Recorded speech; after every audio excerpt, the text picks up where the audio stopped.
Fala pessoal, a gente já começou os estudos acerca dos crimes contra o patrimônio em sala de aula, a gente já foi até extorsão mediante sequestro. Falamos inclusive sobre a diferença da extorsão mediante sequestro para o sequestro e a extorsão, são coisas assim que não tem nada a ver um com o outro, né? E a gente precisa falar um pouco agora dos crimes de usurpação, né? A gente já estudou crime de furto, crime de roubo, né? Subtrair para si ou para outra em coisa alheia móvel.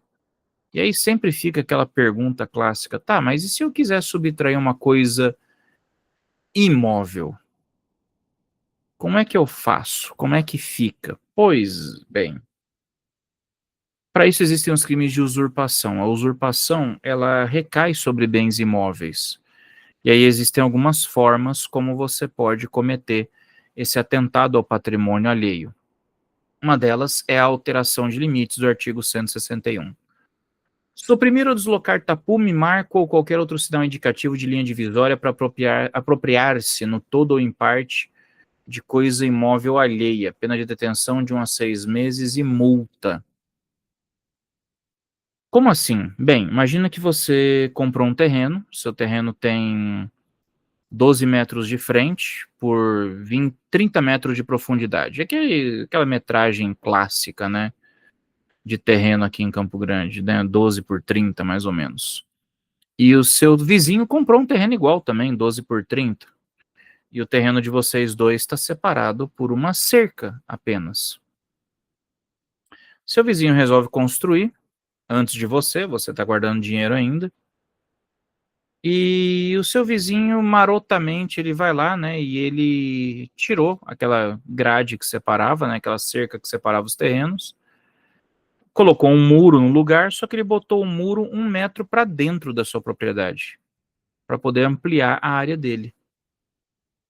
Aí um dia você vai lá, já com um projeto na mão, né? Resolve visitar o terreno para você começar a construir sua casa. O engenheiro chega com o projeto na mão, bate o olho, olha e fala assim, mas tem alguma coisa errada aqui.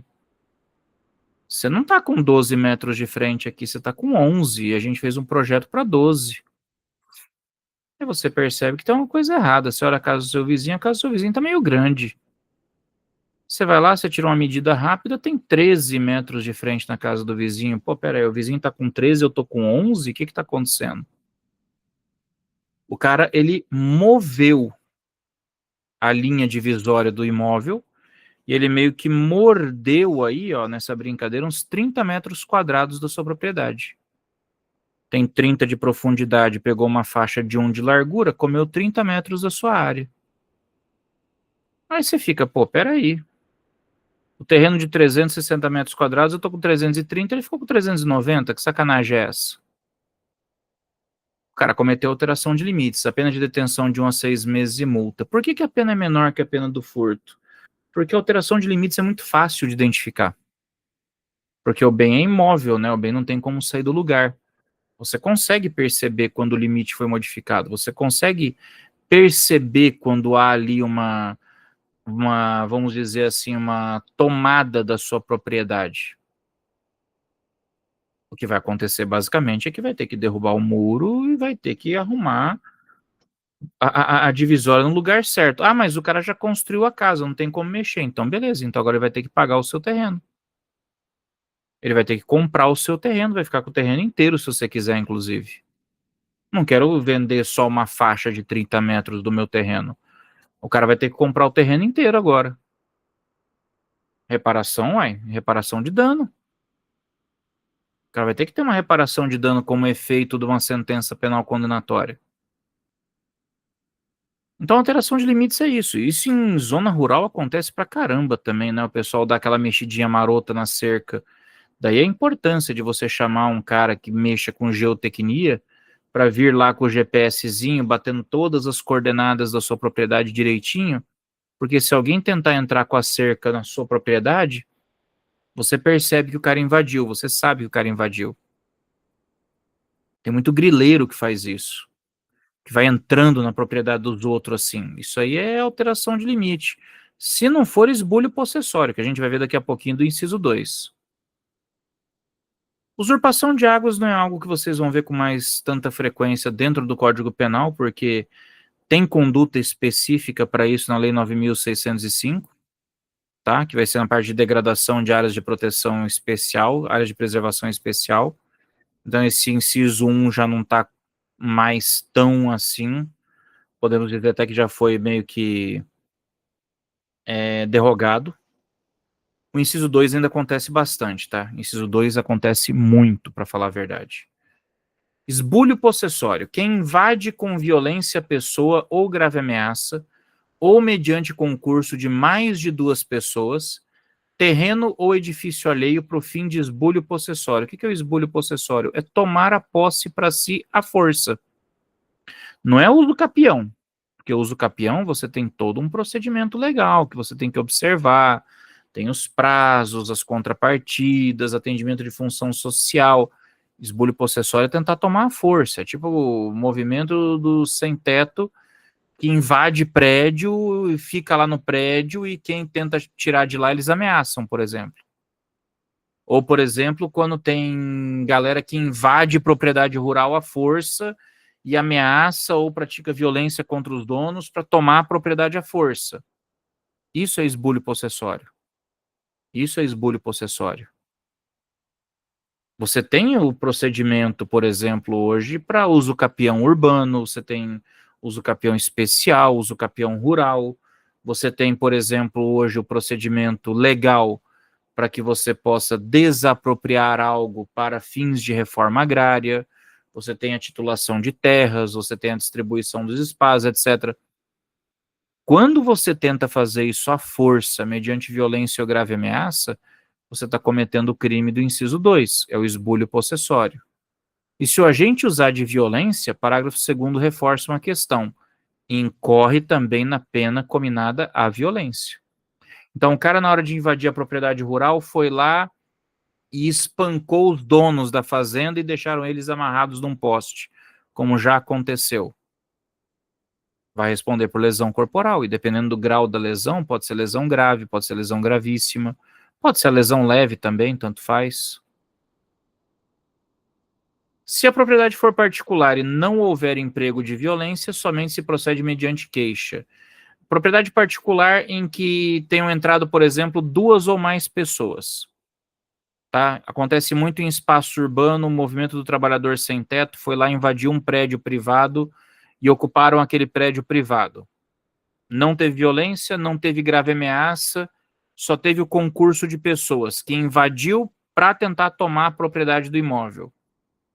Nesse caso, o parágrafo 3º estabelece que o crime será de ação penal privada, ou seja, o proprietário, que é a vítima, o querelante, vai ter que apresentar queixa-crime, que é uma peça processual que inicia a ação penal privada, para que eles possam tomar as providências para reintegração de posse e penalização daqueles que cometeram o crime. Então, alteração de limites, artigo 161, pode ser cometido dessas formas. Ou o cara mexeu na divisória do terreno, mexeu na cerca, no muro, no tapume, o que for, e acabou invadindo a área do vizinho para aumentar a própria área, ou ainda eu posso cometer o chamado esbulho possessório, que é quando eu, por meio de violência ou grave ameaça, ou em concurso de mais de 2 pessoas, resolvo invadir para tomar a propriedade para mim. Eu invado para tomar a propriedade para mim. Pode ser um edifício, pode ser uma terra, seja o que for. Tá? Supressão ou alteração de marca em animais. Isso aqui não é uma coisa que vocês vão ver mais com tanta frequência, tá? Porque hoje em dia a marca de animais, ela tem sido utilizada aquela tagzinha. Parece um brinco que fica na orelha do animal, sabe?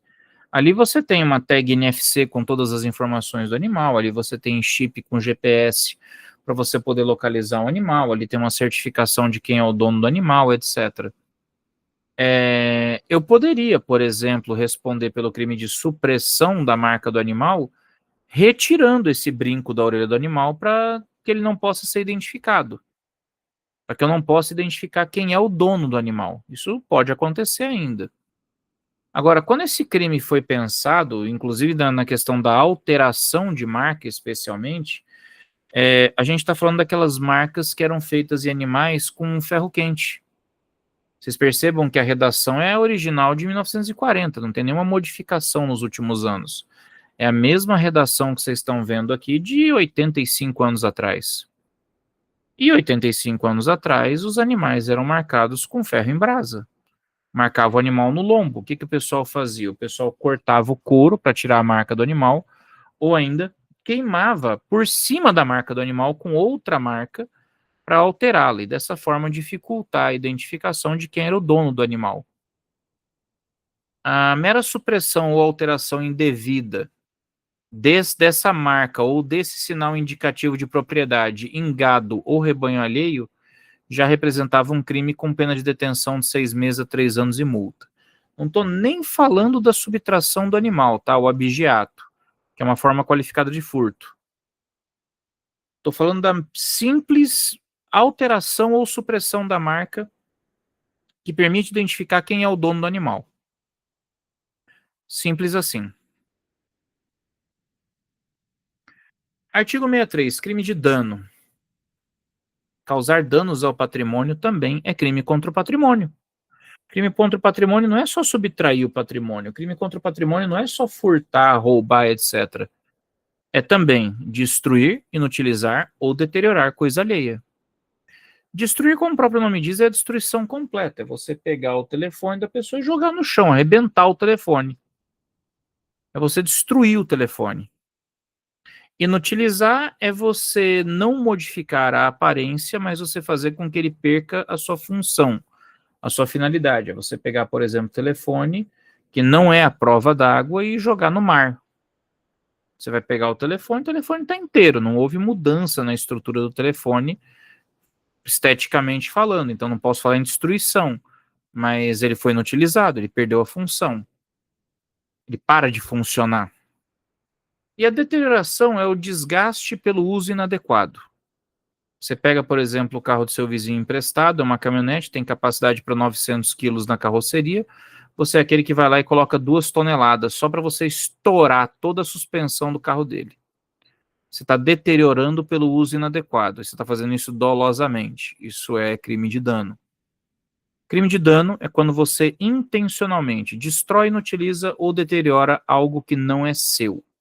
Pena de detenção de 1 a 6 meses ou multa. A pena é até baixa, se você for pensar bem, especialmente porque é um crime que não tem violência ou grave ameaça. Ou seja, é o tipo de coisa que vai virar suspensão condicional do processo ou vai receber o benefício da pena restritiva de direitos.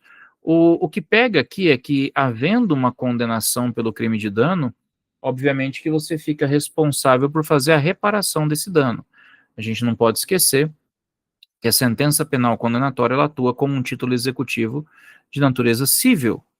Então, exatamente por isso, ela vai acabar impactando de forma positiva, né, a vítima, porque fica meio ruim, né? Quer dizer, o cara foi lá, pegou meu patrimônio, destruiu meu patrimônio, beleza, chamei a polícia pegou, prendeu, o cara foi processado, foi condenado, foi pra cadeia e eu tô com as minhas coisas destruídas ainda.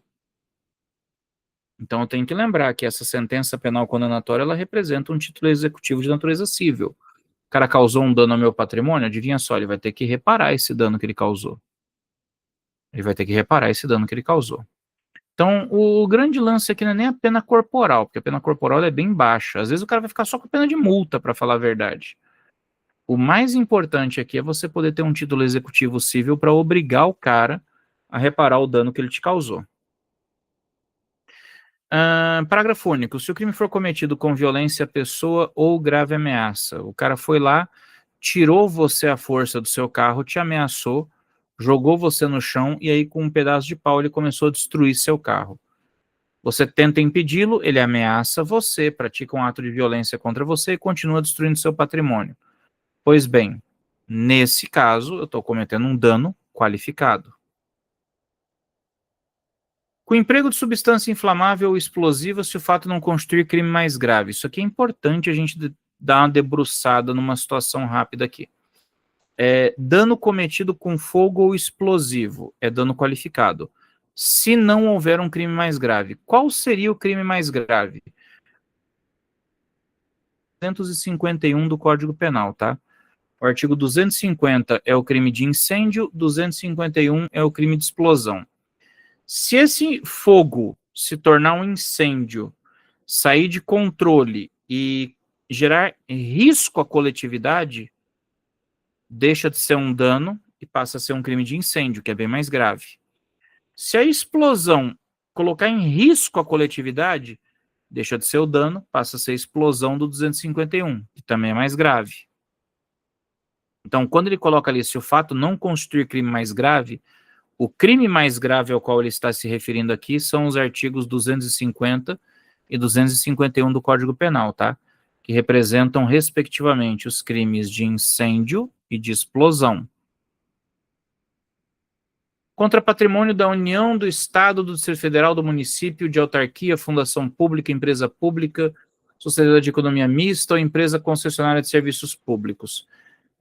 Bastava ele ter falado contra patrimônio público, tá, pessoal? Porque União, Estado, Distrito Federal e município são os órgãos da administração pública direta. Autarquia, fundação, empresa pública, sociedade de economia mista e empresa concessionária são os órgãos da administração pública indireta. Ele basicamente colocou todos os órgãos da administração direta e todos os órgãos da administração indireta. Então, basicamente, tem aqui patrimônio público. Contra qualquer patrimônio público, qualifica. Pode ser uma escultura, pode ser aparelhos públicos, como, por exemplo, lixeiras, aquelas academias ao ar livre, pode ser, por exemplo, prédios públicos, veículos públicos, materiais, por exemplo, em escolas públicas, tudo isso entra como patrimônio público. Se o dano for no patrimônio público, qualifica o crime. Por fim, motivo egoístico ou com prejuízo considerável para a vítima. O motivo egoístico é aquele motivo egoísta, né? Pode ser ciúmes, pode ser inveja, tanto faz. É um pouco difícil demonstrar isso na prática, só o contexto do crime é que vai permitir que a gente enxergue as motivações do agente, mas é um pouco difícil de você demonstrar objetivamente num processo criminal algo tão íntimo como é o caso do egoísmo.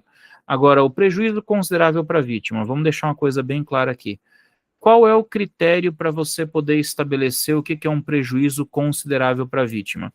O critério é o econômico. O critério é o econômico. Vamos deixar isso bem claro, tá? É o valor de mercado, é o valor econômico. Ah, mas esse carro, ele é um carro que está na minha família 2 gerações e foi do meu pai e eu tenho uma memória afetiva. Direito penal não discute esse tipo de questão. Direito penal não discute dano moral. Direito penal não discute valor sentimental. Quando a gente fala de prejuízo considerável, é sob o aspecto econômico. Existe por trás desse valor aí econômico um valor sentimental, existe aí uma memória afetiva, etc. Discuta na esfera civil o dano moral. No penal, a gente não discute isso, tá? No penal, a gente não discute isso. Vamos deixar isso bem claro. Qual é a pena do crime qualificado? Tá? Detenção de 6 meses a 3 anos e multa, além da pena correspondente à violência, na hipótese do inciso 1, né, que ele fala do crime cometido com violência ou grave ameaça. Ainda assim, a pena não é muito grande, a pena continua sendo pequena, à exceção da hipótese do inciso 1, tá? Exceto o inciso 1, nós ainda temos aqui claramente a possibilidade de aplicação de pena restritiva de direitos, tá? Já que as penas restritivas de direitos podem ser aplicadas a todos os casos cuja pena não ultrapasse 4 anos. Com a pena máxima de 3 anos, facilmente dá para aplicar restritiva de direitos nesses casos, mesmo nas figuras qualificadas do crime de dano. Artigo 164. Introdução ao abandono de animais em propriedade alheia. Não é algo que você vai ver com frequência, mas que infelizmente ainda acontece. Introduzir ou deixar animais em propriedade alheia sem o consentimento de quem de direito, desde que o fato resulte prejuízo, detenção de 15 dias a 6 meses ou multa. Tenho uma fazenda, tiro a cerca da minha fazenda para deixar o meu gado entrar na propriedade do vizinho para pastar no vizinho. Se só estiver pastando no vizinho, não tem problema nenhum. Não é crime. Só vai ser crime se tiver prejuízo. Então vamos dizer que eu coloquei meus animais na propriedade do vizinho sem o consentimento do meu vizinho, e esses animais acabaram pastando nos brotos da plantação que ele estava plantando. Acabaram estragando a plantação dele inteirinha. Numa situação como essa, eu vou responder pelo 64. É uma situação muito específica que vocês não vão ver muito na prática, tá, pessoal? Ainda acontece em alguns lugares do Brasil, mas não é algo que vocês vão ver com frequência, isso eu posso garantir para vocês. O artigo 65 é um crime de dano, mas é um crime de dano especial, tá? Dano em coisa de valor artístico, arqueológico ou histórico. Artigo 65. Destruir, inutilizar ou deteriorar coisa tombada pela autoridade competente em virtude de valor artístico, arqueológico ou histórico. Detenção de 6 meses a 2 anos e multa. Vamos lá. Aqui entram aqueles bens que têm proteção especial do artigo 215, parágrafo 1º da Constituição Federal, que trata do que nós chamamos de patrimônio cultural, tá? Valor artístico pode ser questões relacionadas a esculturas, estátuas, bustos, etc. Arqueológico, autoexplicativo, são aquelas sítios arqueológicos, por exemplo, tá? Histórico, prédios clássicos ou prédios antigos que representam a história. Uma Morada dos Baís, por exemplo, uma Casa do Artesão, por exemplo, um Museu José Antônio Pereira, por exemplo. E aí, na redação, ele também fala assim, coisa tombada pela autoridade competente. Como assim tombada? O que é o tombamento? O tombamento é o procedimento administrativo que protege as coisas de valor artístico, arqueológico ou histórico. O tombamento, ele proíbe que o proprietário faça qualquer coisa com aquele local que não seja preservar suas características originais. Então, quando é feito o tombamento, você está fazendo a proteção da memória, do valor artístico, arqueológico e histórico do local. Por exemplo, aquela rua de paralelepípedos da Feira Central, aquilo ali é tombado. A Vila dos Ferroviários, ela é tombada. A Morada dos Baís é tombada. A Casa do Artesão é tombada. Esses prédios tombados, eles não podem ser modificados. As suas características não podem ser alteradas. Eles têm de ser mantidos como eles são. Até posso reformar, posso usar, etc. Mas eu não posso, por exemplo, modernizar. Se, por exemplo, uma residência ali tem esquadrias de madeira, eu posso trocar por outras esquadrias de madeira que tenham o mesmo design, o mesmo desenho. Se o piso, por exemplo, é de lajota cerâmica, eu posso substituir por uma outra lajota cerâmica. Mas eu preciso manter as características básicas do local, não posso permitir que haja modificação. O tombamento é uma forma clássica de interferência do Estado na propriedade privada, mas é uma interferência pautada pela primazia de um interesse público sobre o individual. No caso, o interesse público se traduz pela preservação do valor artístico, arqueológico ou histórico de um determinado lugar. Daí o tombamento. Se você causar dano a esses locais, pena de detenção de 6 meses a 2 anos e multa. Não é uma pena muito pesada, mas ainda assim é uma pena, né? O artigo 166 pode deixar de lado. Alteração de local especialmente protegido. Nós já temos um crime de causar danos à área de proteção permanente na 9.605. Esse aqui foi derrogado. Arranca fora. Ação penal é só para definir o tipo de processo de acordo com os crimes desse capítulo, tá? Nos casos do artigo 163, do inciso 4 do seu parágrafo, e do artigo 164, somente se procede mediante queixa, ou seja, dano qualificado por motivo egoístico ou com prejuízo considerável para a vítima, é a vítima que tem que promover o processo, tá? E introdução de abandono de animais em propriedade alheia, é o dono da propriedade que foi prejudicada que tem que promover o processo. Vamos deixar isso bem claro. Esses processos eles têm que ser promovidos por meio de um advogado que vai apresentar uma peça chamada queixa-crime, que é a peça inicial daquilo que nós chamamos de ação penal privada. Sempre que vocês tiverem um dispositivo no Código Penal que fala que o crime somente se procede mediante queixa, ele está dizendo que é um crime de ação penal privada.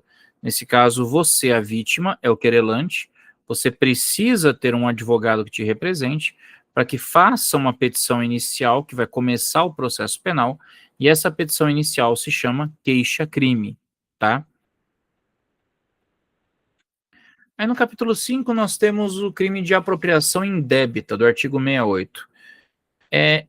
Apesar da pena ser a mesma do furto e a conduta ser até um pouco parecida com a do furto, existem algumas diferenças bem sutis no comportamento dos dois crimes, tá?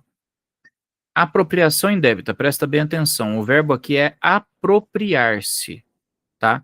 E o que é algo indébito? Indébito é sem o pagamento devido, é sem que você tenha debitado o pagamento devido.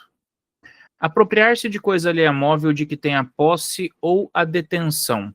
Reclusão de 1 a 4 anos e multa. Olha a diferença básica para o furto. No furto, você não tem a posse ou a detenção da coisa.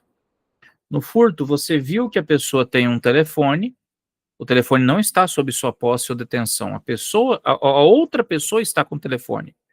Você vai lá e subtrai o telefone dessa pessoa.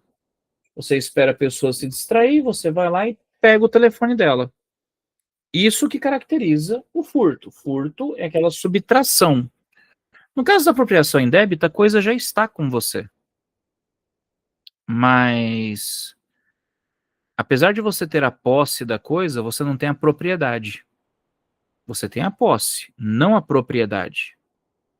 Por exemplo, você trabalha numa empresa e a empresa forneceu para você um notebook. O notebook é da empresa, não é seu. Ele está com você, mas ele não é seu. Aí você foi demitido da empresa. O que você tem que fazer? Você tem que devolver o notebook. Você chega e fala, já perdi o emprego, eles vão perder o notebook agora. Eu me aproprio desse notebook. Eu não tinha a propriedade, pois eu estou me conferindo a propriedade. Isso é apropriação indébita. É algo que já estava comigo, eu já tinha posse, e agora eu me atribuí a propriedade de uma forma indevida. A pena é a mesma do furto, reclusão de 1 a 4 anos e multa. E aqui a gente pode dar vários exemplos. Você, por exemplo, é um funcionário, você é funcionário público, tá? Por exemplo. E aí você recebe, não é, mas aí vai ser peculato apropriação, melhor não. Deixa eu colocar um funcionário de uma empresa privada, aí funciona. Funcionário de empresa privada recebe a correspondência da empresa, recebeu o malote, ok, tudo certo, tudo bonito, né? Tudo saudável, mas você percebe que tem coisas nesse malote aí que te interessam, dinheiro, inclusive. Você é aquele que vai lá e pega parte desse dinheiro para você. Você está furtando? Não, você está se apropriando. Isso é apropriação indébita. Você estava com a propriedade da coisa, você tinha a posse, você estava com a posse ou a detenção da coisa. Deixaram o malote com você, mas você tinha que entregar esse malote para outra pessoa. Você é aquele que pegou e se apropriou da coisa. Um outro exemplo. Você precisa para uma festa, você pega a jaqueta do seu vizinho emprestada. Só que você gostou tanto da jaqueta que agora você pegou emprestada para sempre, você não quer devolver para ele. Você tinha uma posse inicial de boa-fé. A posse inicial era de boa-fé. Se tornou uma propriedade de má-fé. Isso é apropriação indébita. Tá? Pena de reclusão de 1 a 4 anos e multa. Causas de aumento de pena. Pena aumentada de 1/3 quando a gente recebe a coisa. Primeiro, em depósito necessário. Como assim depósito necessário? Já ouviu falar de cheque calção? É nessa situação aqui. Imagina que você vai casar, você precisa alugar um salão de festas, aí o dono do salão de festa olha para você e fala assim, então, só que para alugar o salão eu preciso de uma calção, preciso de um cheque calção de R$ 5.000, porque se acontecer algum dano aqui, se quebrar uma janela, se quebrar uma mesa, uma cadeira, se danificar qualquer coisa, se sujar a parede, essa calção é a garantia que eu tenho de que eu vou poder arrumar o estrago que foi feito. Só que assim, é uma garantia, tá? Se tudo correr bem, o cara tem que te devolver. Ah, beleza. Você vai lá e faz o depósito necessário de 5.000 para que você possa alugar o salão de festa. Você aluga o salão de festa, chega no dia da festa, você faz a festa, todo mundo dança, brinca, se diverte, festa impecável, nenhuma intercorrência, nenhum problema. O salão é devolvido impecável, do mesmo jeito que foi alugado. O que você vai fazer? Você procura o dono do salão e fala, beleza, como não houve nada, agora eu quero minha caução de volta. A garantia tem que ser devolvida. O cara olha para você e fala assim, então, já gastei. Tava tão certo que ia dar problema que eu usei esse dinheiro para pagar fornecedor. O cara se apropriou de forma irregular, ilegal, de algo que foi entregue a ele em depósito necessário. Ele cometeu apropriação indébita. Ele vai responder com uma pena de reclusão de 1 a 4 anos. Outra hipótese, na qualidade de tutor, curador, síndico, liquidatário, inventariante, testamenteiro, depositário judicial. Vamos lá, gente. O tutor, ele precisa administrar o patrimônio do seu tutelado. O curador, a mesma coisa para o curatelado. O síndico é o que cuida do patrimônio do condomínio. Liquidatário, no caso da liquidação, né, no caso da falência de uma empresa, você tem o cara que tem que cuidar da massa falida. O inventariante e o testamenteiro é no caso aí do patrimônio deixado pelo falecido, pelo decujus. O depositário judicial é o cara que está cuidando ali dos depósitos em juízo que foram feitos em nome de uma empresa, por exemplo. Todas essas pessoas, até um certo grau, possuem a posse, tá? Ou a guarda ou a tutela de bens que não são deles. O síndico, por exemplo, o síndico tem controle sobre a conta do condomínio, que é onde os valores da taxa condominial são depositados por todos os outros condôminos. O síndico não pode pegar essa grana que é do condomínio, por exemplo, para reformar a casa dele. É uma apropriação indébita. Um inventariante, por exemplo, o cara que é responsável ali pelo inventário do falecido, ele não pode sair lançando mão do patrimônio em detrimento dos outros herdeiros. Ah, ele está administrando, mas ele não pode sair vendendo, por exemplo, sem autorização dos demais. É uma apropriação indébita. Aqui a gente está falando de pessoas que a lei aponta como responsáveis pela gestão do patrimônio de um terceiro. Você é responsável pela gestão do patrimônio de um terceiro? Legal, faça a gestão da forma correta. Se não, nada feito. E aí tem a questão do ofício, emprego ou profissão. E aí entra aqui aquele exemplo que eu dei para vocês, do cara que vai trabalhar numa empresa e recebe lá um notebook da empresa. Aí ele vai, 1 ano depois, perde o emprego. O que ele tem que fazer? Ele tem que devolver o notebook para a empresa. Ele não devolve. Ele formata o notebook, instala o Windows e fica com o aparelho para ele. Está se apropriando indebitamente em razão de um ofício, emprego ou profissão. Vai aumentar a pena de 1/3. Porque aquela coisa que ele recebeu em razão do emprego dele. Então não era dele, ele só tinha posse, ele não tinha propriedade. Esse é o ponto. A apropriação indébita previdenciária, esse aqui a gente não vai estudar com tanta profundidade, porque basicamente é o seguinte, todo empregador precisa repassar os valores que são descontados dos seus funcionários para a Previdência Social. Então, na hora de fazer o pagamento do meu funcionário, eu desconto do salário dele um valor que tem que ser repassado para a Previdência. Na apropriação indébita previdenciária, eu basicamente não repasso para a Previdência esse valor. A pena de reclusão de 2 a 5 anos de multa. Deixar de repassar à Previdência Social as contribuições recolhidas dos contribuintes no prazo e forma legal ou convencional. O grande lance desse artigo 68A, e vocês vão entender isso daqui a pouco que eu estou falando, não é nem você penalizar o cara que de alguma forma está se apropriando de forma indevida dessas verbas previdenciárias. O objetivo maior desse artigo é criar um instrumento de coação para obrigar o cara a fazer o pagamento. E vocês vão entender por que eu estou falando isso daqui a pouquinho. O cara que deixou de repassar para a Previdência, então, reclusão de 2 a 5. Ok, beleza, isso ficou claro. Nas mesmas penas incorre quem deixar de recolher no prazo legal contribuição ou outra importância destinada à Previdência Social, que tenha sido descontado do pagamento efetuado a segurados, a terceiros ou arrecadado ao público, deixar de recolher contribuições devidas à Previdência Social que tenham integrado despesas contábeis ou custos relativos à venda de produtos ou prestação de serviços, e deixar de pagar o benefício devido ao segurado quando as respectivas cotas ou valores já tiverem sido reembolsados a empresa pela Previdência Social. Às vezes o cara sofre um acidente, ele aciona a Previdência para poder receber o seguro é pago ao empregador, o empregador tem que repassar na folha para o empregado. Tem empregador que recebe e não repassa. Também vai estar cometendo. Por que eu falei que esse artigo ele é muito mais voltado para criar um instrumento de cobrança do que um instrumento de punição? Por causa do parágrafo 2º. Olha o que o parágrafo 2º fala.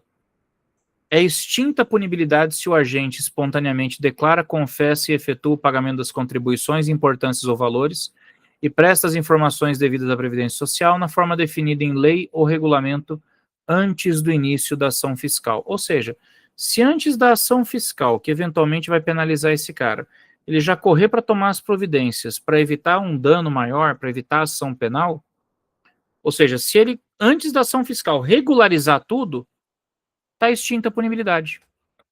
Então é aquela história, eu sei que o cara sonegou, eu sei que o cara deixou de recolher valores da Previdência. Eu chego para ele e falo assim, então, nós vamos entrar com uma ação fiscal contra você, tá? E isso vai acabar virando uma ação penal também. O cara, opa, eu posso ser preso? Pode ser preso. Então vou dar um jeito de regularizar isso aqui. O cara se vira nos 30 e regulariza tudo. Se ele regularizar tudo, está extinta a punibilidade. Ou seja, o temor da prisão vai fazer com que o cara regularize toda a situação. Se o cara for primário de bons antecedentes, tá? O juiz pode deixar de aplicar a pena, passa a ser uma faculdade do juiz. Se o cara tiver promovido após o início da ação fiscal e antes do oferecimento da denúncia, o pagamento da contribuição social previdenciária devido, inclusive os valores acessórios, tem aquela história. Se ele regularizar tudo antes da ação fiscal, está extinta a punibilidade. Já era, não tem como ele ser punido. Começou a ação fiscal, mas ainda não tem a ação penal, não teve denúncia ainda. Mesmo numa situação como essa, o juiz pode deixar de aplicar a pena. Ele tem a opção de deixar de aplicar a pena, tá? Entra aqui um perdão judicial.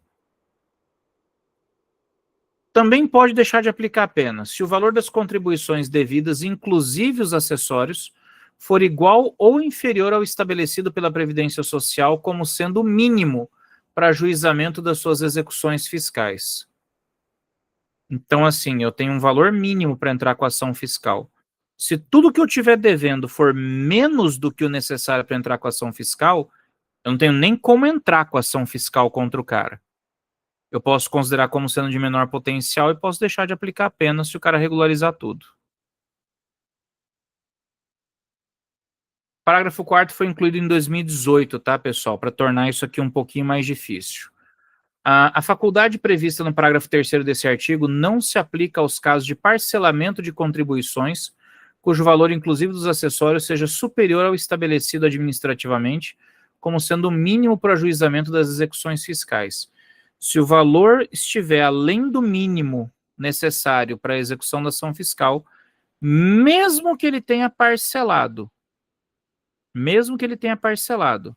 ele não vai se beneficiar do parágrafo 3º, tá? Ah, mas o valor da parcela é baixo, mas o valor total ultrapassa. Eu não vou considerar o valor da parcela isolado, eu vou considerar o valor total sempre. Então fica ligado nisso. Apropriação de coisa vida por erro, caso fortuito ou força da natureza, artigo 169 do Código Penal. Sabe aquela coisa de achado não é roubado? Então, vocês vão ver que não é bem assim, tá? São 3 situações, vamos começar com a mais simples. Apropriação de coisa vida por erro, tá? Apropriar-se alguém de coisa alheia vindo ao seu poder por erro, caso fortuito ou força da natureza. Detenção de 1 mês a 1 ano ou multa. Isso aqui por força da natureza ou caso fortuito não é tão comum. Agora, por erro é bastante comum, tá? Vamos dizer que você recebe uma entrega na sua casa e a entrega não é para sua casa. Você mora na rua, vamos dizer assim, você mora na rua, sei lá, vamos dar um nome aqui que possa ser facilmente confundido. Rua Amarela, número 8. E acima da sua rua tem uma Rua Amarelinha, número 8. E beleza. O carteiro confundiu. Pegou a encomenda da rua de cima e largou na tua casa. E você vai ver, pô, é um troço de valor, largou uma TV na tua casa, por exemplo, largou uma geladeira na tua casa. Aí você chega e vai falar assim, meu amigo, o problema da loja, o problema do correio, o problema desses caras, esses caras que se virem para descobrir onde é que eles deixaram. Não vou botar qualquer assinatura aqui e vida que segue. Estou me apropriando de algo que veio até mim por erro. Tá errado, eu não posso fazer isso. Se alguém está entregando algo para você por erro, a tua obrigação é devolver, é recusar, é dizer, ó, não, pode mandar de volta.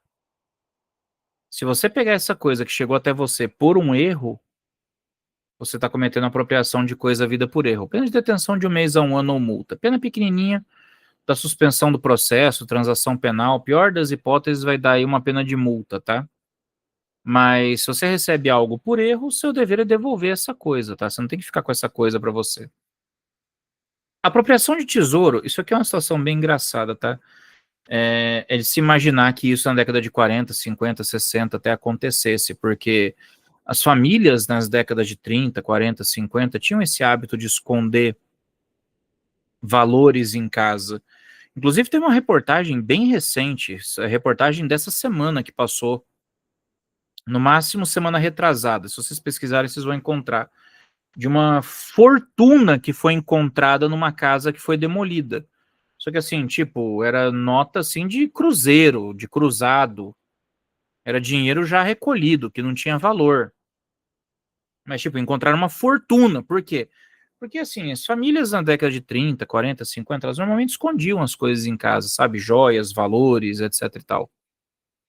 Então, era comum também venda, compra e venda de casa, o dono morre, passa para o herdeiro não sabe que tem, vende, etc. E aí a gente tem essa figura da apropriação de tesouro. Quem acha tesouro em prédio alheio e se apropria no todo ou em parte da cota a que tem direito o proprietário do prédio, também está cometendo crime. O que acontece, por exemplo? Imagina que eu aluguei uma casa, não pode ser compra porque daí eu passo seu dono. Aluguei uma casa. Falei com o dono da casa, olha, tô querendo fazer uma reforma aqui, derrubar umas paredes, posso? Pode. Beleza, primeira parede que eu derrubo, eu encontro um cofre antigo, escondido. Abro esse cofre e tem joias nesse cofre. Eu achei o tesouro, eu tenho direito à metade desse tesouro, a outra metade é pro dono da casa. O crime de apropriação de tesouro é se eu pegar a minha metade e a metade do dono, sem ele saber. Se isso acontecer, tô cometendo crime. Não é uma coisa que vocês vão ver acontecer com frequência, tá? Mas é porque se tem é porque tem história. E a história é essa que eu contei para vocês. Aí vem o famoso achado não é roubado, né? Aí eu falo para vocês, cuidado com esse negócio de achado não é roubado, tá? Apropriação de coisa achada. Quem acha coisa alheia perdida e dela se apropria total ou parcialmente, deixando de restituí-la ao dono ou legítimo possuidor ou de entregá-la à autoridade competente dentro do prazo de 15 dias. Achei uma carteira. Gente, eu tenho que achar o dono da carteira. Achei um telefone. Vou procurar o dono do telefone. Achei um tablet. Vou procurar o dono do tablet. Se você tiver meios de tentar encontrar o dono da coisa que você encontrou, você tem que tentar encontrar o dono da coisa que você encontrou. Esse é o ponto. Você não pode simplesmente se apropriar dessa coisa. Você não pode simplesmente pegar para você essa coisa.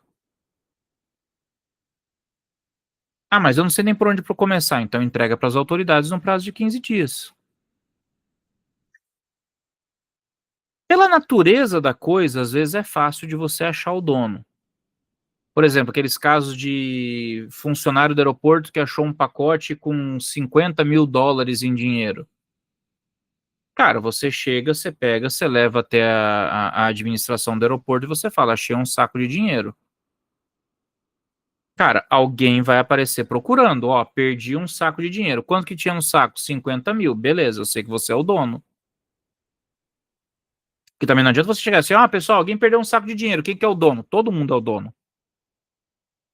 Então você tem que buscar meios de saber identificar de fato quem é esse dono. Se for um celular, um tablet, é fácil, porque tem todos os dados da pessoa, dá para você encontrar facilmente quem é essa pessoa. Agora, tem coisa que não dá, né, gente? Uma nota de 100 reais, achei uma nota de 100 reais no chão. Ó, alguém perdeu R$ 100? Todo mundo perdeu R$ 100. Para que possa caracterizar esse crime, pessoal, eu tenho que ter pelo menos elementos mínimos que me permitam identificar quem é o dono da coisa que foi encontrada. Se eu não tiver pelo menos elementos mínimos, fica um pouco difícil. Fica um pouco difícil. Aí, beleza, você tem a opção de entregar à autoridade competente no prazo de 15 dias? Tenho, você pode. Mas só para vocês terem noção do quão difícil é esse tipo de situação. Vocês devem ter visto aqueles vídeos, né, dos caras que vão com detetor de metal na praia, ou os caras que ficam fazendo pesca com imã no rio, que ficam encontrando as coisas no fundo do rio, na areia, no mar, etc. O cara acha anel, o cara acha celular velho, o cara acha... Celular já vi os caras achar celular em fundo de rio. Mas assim, acha aliança, acha anel, acha brinco, acha moeda. Essas coisas que não tem como identificar o dono fica um pouco mais difícil de você restituir de fato. Então, para eu poder falar em apropriação de coisa achada, quem encontra a coisa precisa de pelo menos alguns elementos mínimos de identificação do dono, sabe? Uma carteira, por exemplo. Pô, você vai abrir a carteira, tem a identidade do cara lá dentro. Você sabe quem é o cara. Um telefone tem os contatos ali para a pessoa poder falar com você também. Então são situações como essa que chamam a atenção, entendeu? São situações assim que a gente precisa observar necessariamente para poder caracterizar a apropriação de coisa achada. Para todos os crimes deste capítulo, artigo 170, aplica-se o 155, parágrafo 2º. Para quem não lembra, o parágrafo 2º do artigo 155 trata do princípio da bagatela, aquele que estabelece que quando for de pequeno valor o patrimônio, né, afetado, eu posso substituir a pena de reclusão por detenção, eu posso aplicar uma redução de pena ou eu posso simplesmente substituir por uma pena de multa, tá? Então, o princípio da bagatela se aplica a todos os crimes deste capítulo. Próxima aula a gente já vai entrar já direto em estelionato e outras fraudes e a intenção já é fechar os crimes contra o patrimônio o quanto antes. Tá bom? Alguma dúvida, alguma pergunta, alguma questão? Tudo certo, anda resolvido? Então, maravilha, senhores. Qualquer coisa, deixem suas dúvidas aí no sistema, a gente vai conversando com vocês de acordo com o que vocês forem precisando, para que a gente possa dirimir aí todas essas dúvidas até o final do semestre. Pessoal, fiquem com Deus, bons estudos para vocês, até a próxima e fui.